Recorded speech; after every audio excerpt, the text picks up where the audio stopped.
Aloha, folks. Oh, bro, this is a special one today because first time ever in the history of Ho'oikaika, the long history of 1 month, we're having a father and son session. So you already know Brother Maka Keone. He was on an earlier session of Ho'oikaika.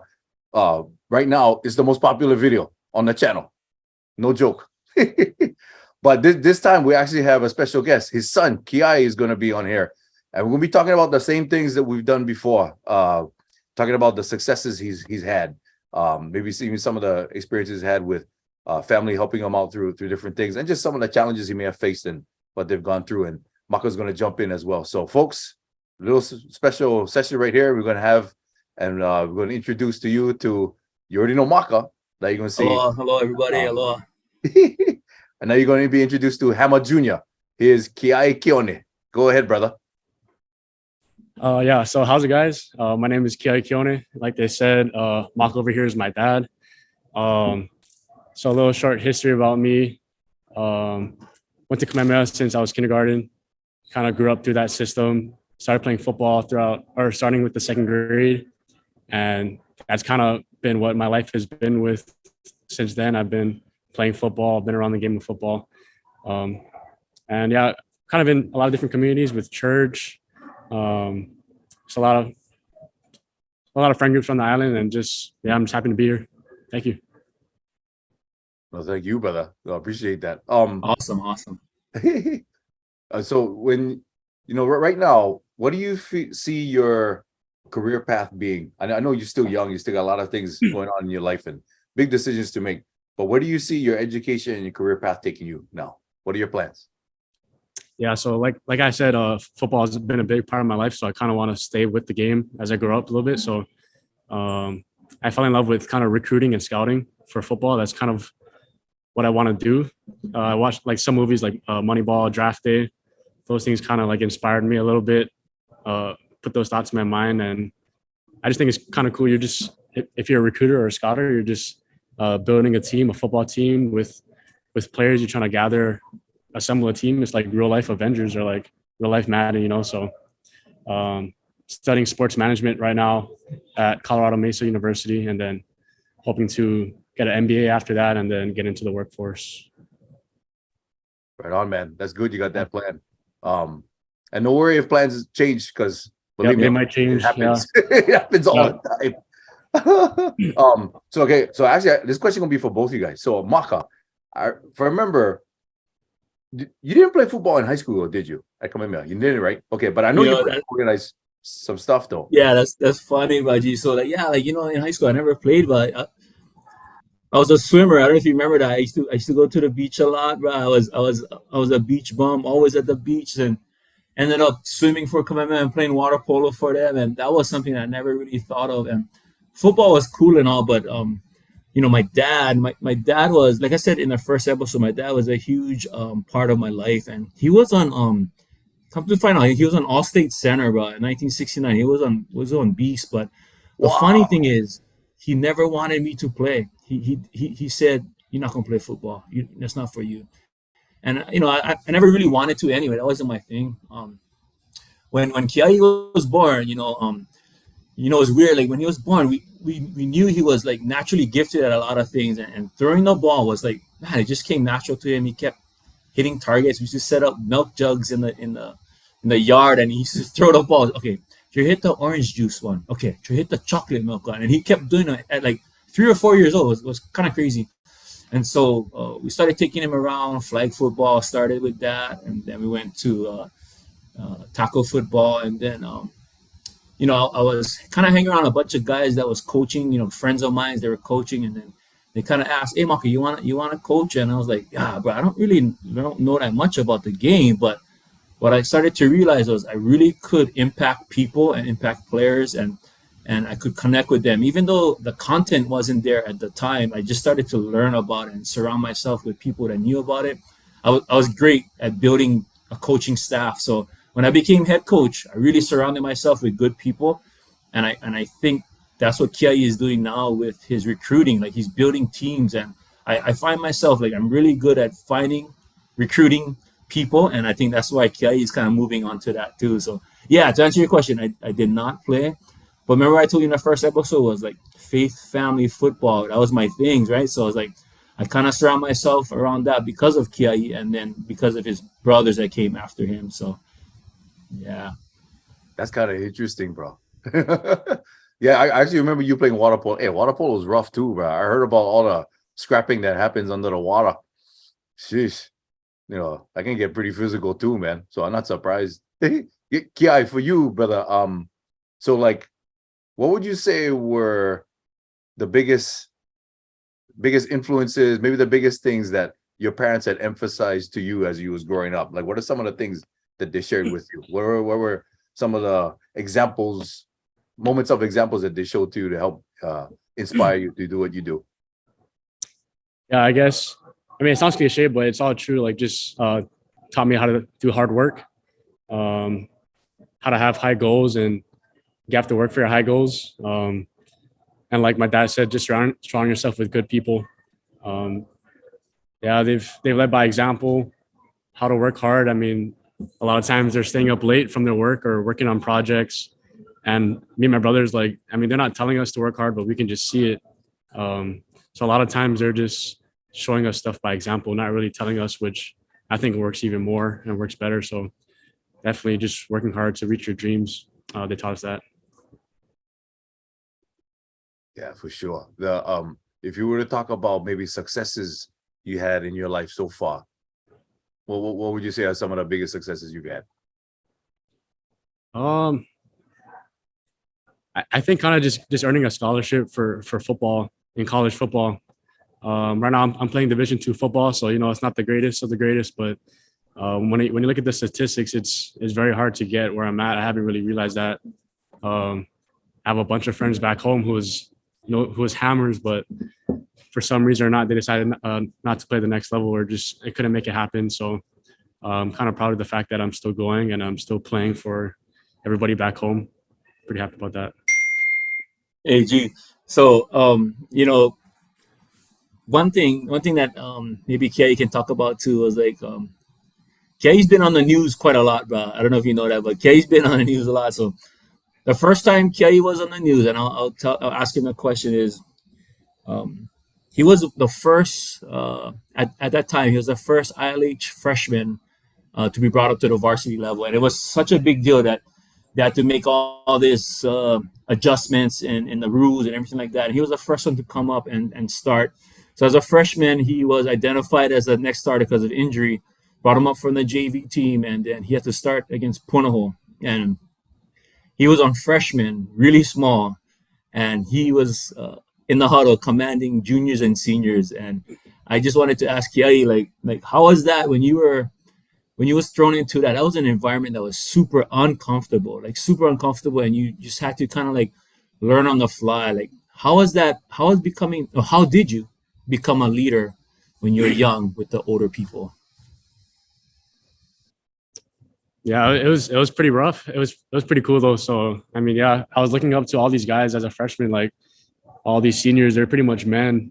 I see them around campus, and I see them in the news, all that stuff. And then I got the call that I'll be playing with them. So just kind of realizing like we're all the same, no matter what age. I mean, they might be already, getting old enough to drive and all this stuff, but if you're confident in your game, they'll see that you're confident. If you're not confident, they'll see that you're not confident. So everything's kind of based off of confidence at that level, and just trusting your abilities.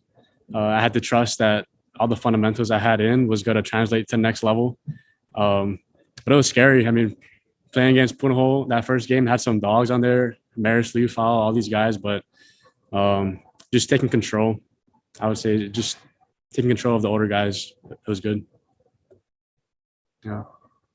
Solid, brother. Hey, Maka, actually, I talking about being in uncomfortable situations. I got a question for you, Max. So Yes, sir. we've had discussions before about being in uncomfortable situations and having the right mindset to be a problem solver, and just talking about situations at work, and particularly like if there are maybe a time where maybe a supervisor or a manager may not be acting correctly or acting appropriately. So in those situations, do you see it as the glass half empty or half full? Do you see it as enough of this person, I cannot work with them anymore? Or do you look at it as, okay, this person is stressing out, having a hard time. What can I do to relieve their stress? How can I make their job easier as their employee or whatnot? I remember we talked about that kind of situations. Yeah. How do you maintain that kind of positive mindset? You know, yeah, thanks, G. It's on a case by case basis, yeah, a lot of times. But you know, you really gotta think like, what is the end goal? To me, like the whole thing is like, what is the bigger picture? Is this person's job like super important to get us to the end goal? And is this the right person? And sometimes, you know, we gotta make those difficult conversations have to happen to make sure that, hey, do they see the big picture? Sometimes they may not have the tools. Sometimes they may not have the support from us, you know, to make sure that they can do their job. It comes down to the difference between can and won't. Like, can you do the job? And sometimes it's like, you know what, are you equipped to do it? Do you have the training? Do you have the knowledge? So maybe if they don't, maybe they can't do it because of that. They don't have what they need. Other times it comes down to they have everything they need. They just choose not to do it. It's a won't, right? So sometimes when it's like that, those behavior issues have to be addressed and then people have to be held accountable. The thing is, if you as a manager fail to take responsibility or actions against a supervisor, then you're actually setting a precedence for the other supervisors who are watching. And you start thinking about like, okay, well, if that's going to be allowed to slide, then that's going to be the culture. And so you as a manager, you got to make sure that you have the big picture in mind. And you know, we're all people. Everybody has things they have to deal with at home, with personal life, whatever. And everybody's a person, so you have to deal with the personable side of everything. But in the long run, in the end, it's like, are we going to accomplish our goal of our company or our business or our organization or our football team? Yeah, so something like that. Yeah, sounds like a hammer to me. Yeah. Sounds like advice from a hammer, man. You know, PI, I gotta tell you, so your father is one of the most mentally resilient guys I've met. Like, you're talking about positivity, especially during these times where everybody gotta work towards having a positive outlook on life, you know, with COVID and all these challenges that have been popping up. And I know for a fact that getting out of your comfort zone, living on the mainland for a while on your own is rough. I lived in our mainland for 12 years, brother. So I know you can run into a lot of challenges. I was in Utah for about 9 or 10, and I was in California for 3. And you know, and it comes with issues, a lot of good times. Overcoming those issues helped me with my growth. My question to you now is, what are some of the challenges that you are facing now being away from home? And how are you dealing with all those challenges? What are you doing? Yeah, so I think one of the biggest challenges is just being away from the land, the aina that Hawaii has, because I mean, you can't recreate the land. It's just what it is. So not having to go to the beach, up into the mountains, being around that's kind of hard. You can't replicate that up there. All the family and friends that you have down here are in Hawaii. Like, it's good to spend time with them, but when you're gone, you can't really spend that time. So it's good, the technology we have nowadays. We can, even stuff like this, we're talking, we're connecting with each other.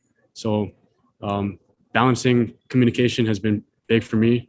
It's everybody back home, but it's also kind of pushed me more that I'm away from them, because you just know that they're back home, they're thinking of you, and they want the best for you, and they're sending you up here kind of for a mission, and you kind of need to get that mission done for all the people that's supporting you, you know? Yeah, gee. So Go ahead. yeah, sorry, but yeah, so you know, like I said, the second time he was in the news was during COVID. Was so crazy because if you remember COVID, it was crazy. It happened around March time, and we really didn't know what was going on. And then when he was a junior, and then when senior season came, like we really made a family decision, and we pulled him out of Kamehameha and we sent him to Utah to play football. And it was crazy because we really didn't have a place to live, a place to stay. He never have a car. We just kind of like threw him up there. And while he was in the air flying there, me and you know, my wife was trying to figure out what's he gonna land to, where is he gonna stay, and he was able to live that life for like 6 months. was crazy. But Kia, I wanted to ask you, like, kind of tying on to what Uncle Gavon was saying, like, while you were there, being Hawaiian or being Polynesian, like, how did that help or hurt you while you were over there? If you can speak about that. I think as soon as you get there, I mean, a lot of people like Hawaii, like not that much people have a hatred towards Hawaii. So it's like it starts a lot of conversation. Like people are like, oh, what's happening over there? It's kind of cool. Do you surf? All that stuff. So it helps us create conversation, which could lead to possible relationships. And I guess it can hurt you because everybody over there a lot of times doesn't look the way you look. It's a different culture.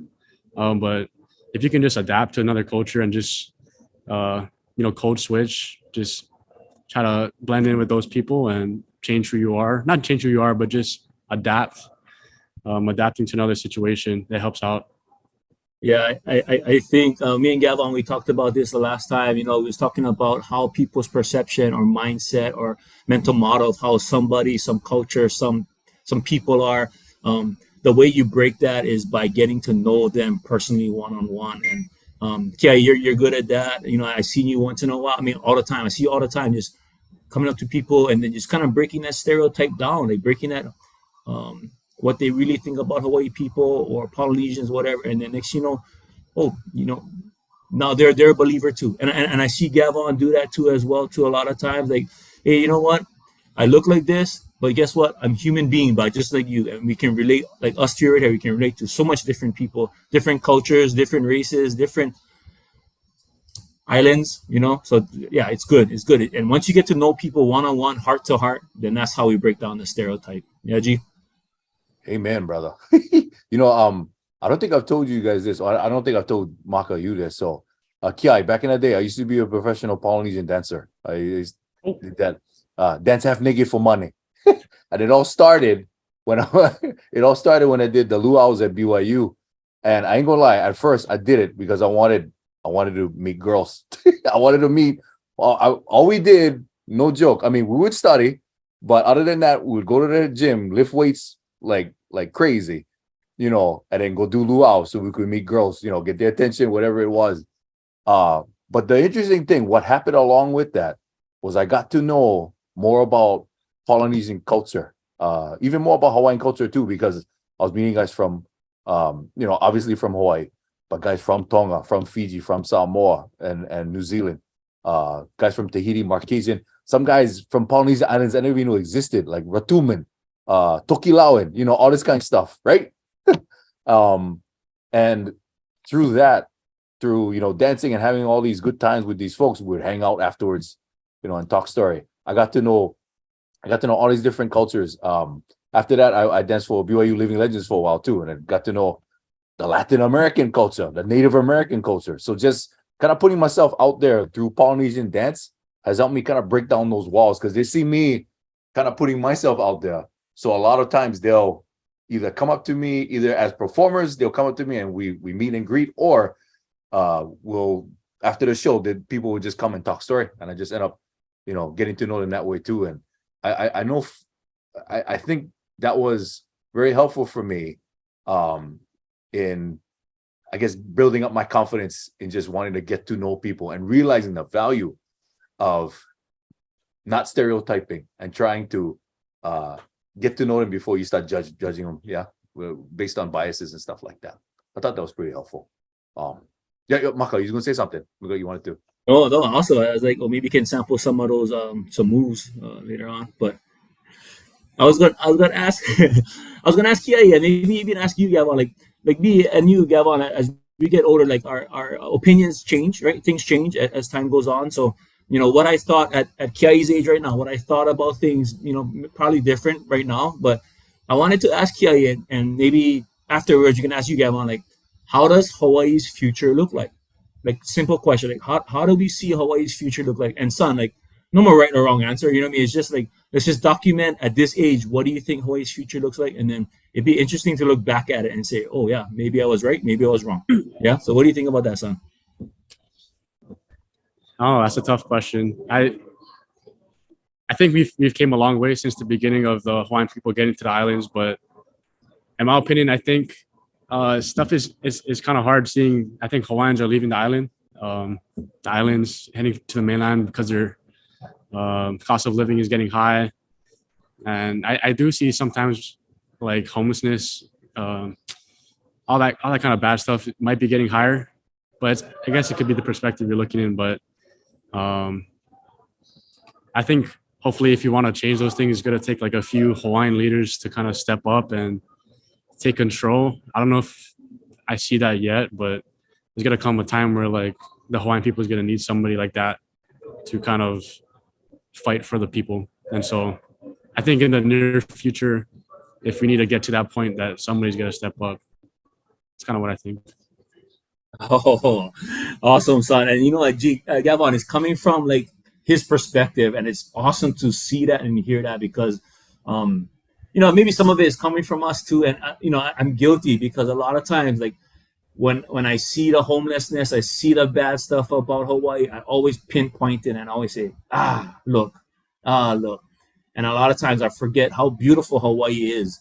But because I keep focusing on that, that's all I see sometimes. And that mindset is looking towards that. So that's awesome, Kiai. That's a good point of view. Gavon, what do you think about that? What do you think about the future of Hawaii? But how the future look like? Yeah, man. I agree with Kiai about the whole thing about bringing our people together. Like, so when I was working at Kamehameha schools, there was a gentleman that was teaching us Olelo Hawaii. And he was talking about how in New Zealand, there you go. Talking about how in New Zealand, and if you don't know already, they are very good about preserving the Maori culture over there. They have a Maori news channel where all the news is said in Maori. They have a lot of traditions over there that they maintain from way back in the days. They still do it now. They do a good job of it. What this gentleman was saying was that Hawaiians not so much. We're not doing a good job. Part of it is because we're so divided on how things should be. Like there are those that want to go completely back to how it was on one extreme, want to go completely go back to how it was in the ancient days. Get the land back completely, wear malos, go back to the ancient chieftain system and whatnot. And then you got the other extreme where the people want to be like, hey, we gotta move forward and adopt American culture and bring in all of this science and whatnot. I see both point of views, but if you really think about it, our ancestors were already scientists back in the day, navigating those canoes, those being on the ocean and voyaging like that. I mean, reading the stars, learning about nature, knowing how to use that lo'i system. I mean, I've seen. Sorry, kind of going off right now. I've seen people coming to Hawaii and trying to block off areas, Westerners come over here, put dams up and everything like that. And then sooner or later, the dam breaks and then the houses get washed away, right? Leave it to Hawaiians to figure out how to make a lo'i system where all you got to do is just redirect the water, put it into this lo'i and redirect that lo'i, and then you don't destroy anything about the waterway. It just keeps on flowing and it goes all the way down to the ocean. You're not damming everything, stuff like that. There's got to be a way that we can work together and not disrupt the flow. What that's going to take, I don't know. Like I was mentioning, it's going to take some, one leader or several Hawaiian leaders to go do stuff like this. I've already seen, and I don't want to say this again because I brought it up in several episodes, but I've already seen so many ways that you can use technology to push the Hawaiian culture. Like I was talking about my project, doing this Olelo Hawaii games, these applications where people can learn how to do Hawaiian language and mathematics and learn about the culture and stuff using mobile devices. A lot of Hawaiian people in certain communities cannot even afford computers, but they all get phones. So if you can make all of these learning applications available on their phones, they can do that. It's a project I'm working on.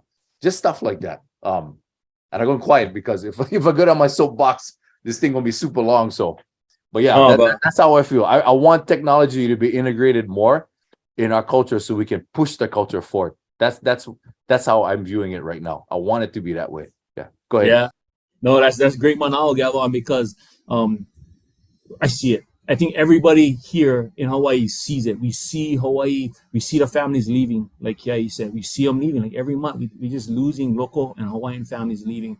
We see foreigners coming in and buying our land. Where we see all that. You talked about how maybe sometimes Hawaiians kind of fight about the leadership and the direction. Um, Noted. I get that. I see that. But my response to that comment would be, hey, let's take a look at America's government and let's see how in alignment they are today. You know what I mean? It's like, okay, we expect the Hawaiian sovereignty movement to be in alignment with everybody. We can't even get America to be aligned. Why we as Hawaiians, as Kanaka, gotta be aligned? Why don't we just have the same kind of voting issues and whatever and we can work together as a team? It's not going to be easy, and we all know that. And whoever decides to stand up, whoever decides to take the helm, everybody not going to agree. I get it. Roger. Try to see if anybody, yep. Try to see if anybody agree with the current president, right, or with Trump, right? So it is what it is. It's always a fight. I think we can control what we can control at our levels, and I think property ownership of Hawaii should remain with Hawaii residents, at least with the Hawaii residents. And I know that there's a bill right now going through the downtown. They're trying to make that happen, kind of following along what New Zealand is doing too. So, yeah, and it's great to hear what Keone had to say about that, because at that point of view, that's really our future, and that's how Hawaii gonna move forward, is by the way that they look at the world, not by us old guys anymore. Oh, for real, man. Yeah, no, yeah. If you look at it, the division is so distinct over here in America. I mean, you're always going to have disagreeable points. Is just finding a way to meet in the middle and mediate. Somebody got to be able to like find a way to help mediate. And yeah, man. I mean, I see it though. Like we were talking about earlier, how we have a lot of classmates that are very active in the community. Regardless of what their views are, they're doing something about it. They're pushing forth their agenda, and I think that's pretty cool. I think if more people took initiative like that, I think it would be something really good, man. Kiai, for you, we talked about some of the challenges that you faced up there and whatnot. What are some pieces of advice you'd like to give to anybody that is struggling right now, any fellow Hawaiian Kanaka, especially men? What kind of advice would you give to them going through stresses in life? Yeah, I think if any Polynesian guys out there struggling with anything, just know who you are. Know all your ancestors came from. They had a lot of struggles too, and they're able to overcome it through a lot of generations. And you're able to join this world for a reason. And just finding other people who have the same mindset, the same vision as you, with the same work ethic, and just surrounding yourself with those people. They'll help you with those struggles. And yeah, the struggle is never gonna be as hard as you may think now. Like a year later, you'll look back and the struggle wasn't as bad as you thought it was. So just kind of keeping a big picture perspective on everything kind of would help out. I'm gonna ask this question. This is for both of you guys. So, Maka, we talked about the relationship that you had with your father, yeah, and then now, Kiai, you and obviously Maka have a great relationship as well. What was, I guess, for you, Maka, first? What do you see, or what do you feel your dad has passed on to you that you have passed on to Kiai? And then, if you could talk about that too, like expound upon that, talking about your grandfather and how his influence was on your dad and on you as well. Talk about going down generations.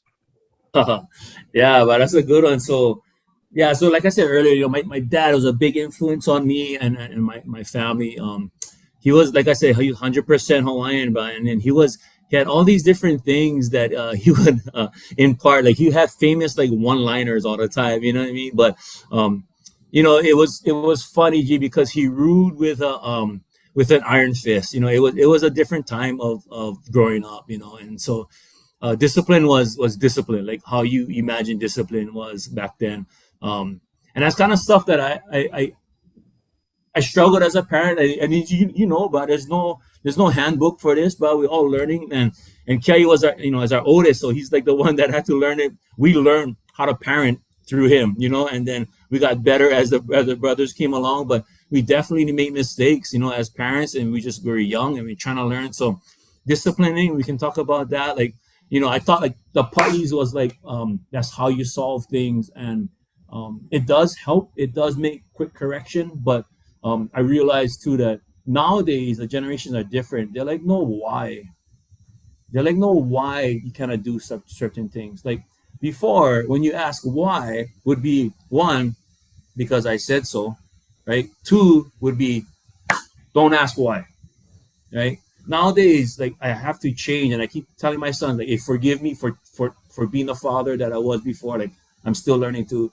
Now the ideal is, hey, let's sit down. You're not hurt, so let's sit down and let's talk about why what you did was not correct. Why what you're doing right now is not the right action or whatever like that. So disciplining him and his brothers was something that we talked about too.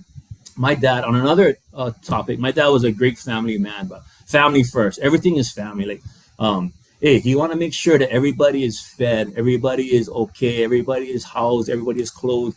If we can take people in and help them, that's what we're going to do as a family. So I kind of feel that way with my sons. Like, I always invite all their friends. Like, if your friends need one place for stay, and they have issues at home like that, this is one house that they can come to and be safe over here. So that's something that I really felt that I took from my father, and I kind of passed on to my boys. And they know, because like when they're all home during Christmas time, but his house is loaded with kids, like all the friends from all the different ages, they're all over here hanging.